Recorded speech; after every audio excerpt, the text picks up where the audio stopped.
走。邻居那个大四中是来多少？我到姥姥家来买油吞排骨，带到上海去。上海没排骨。吃来吃去还是搿搭个排骨最好吃，肉多，面粉少，食米。侬哪不晓得搿家？现在侬晓得了呀？来2块排骨，要么不要吃，要吃就要食米。180块洋钿穿脱，最起下排骨面。缝纫机吃油，自家下好吃3碗。哎，你上海5套房子还用不到1张4碗。勿瞒侬讲，房子跌价嘞，去年一下子跌脱我2套，50港头回去吃排骨面。再会。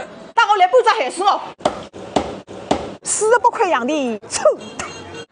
哎哟，来这边上一份大地子哇，来了搬个海水哦。哎哟，当个新人噻，难得来到我为忙么子嘞？但没地为做我回份发现，来了该唯一还吃个海水喏。我本来看样唯一有劲个么子。哎哟，那个啥人家？跟你生人哇？还是蛮早子还不咋？哎，开奔驰弟弟吧，肤白貌美，大长腿，还是蛮哈？你这2人不懂你们哪办呀？好。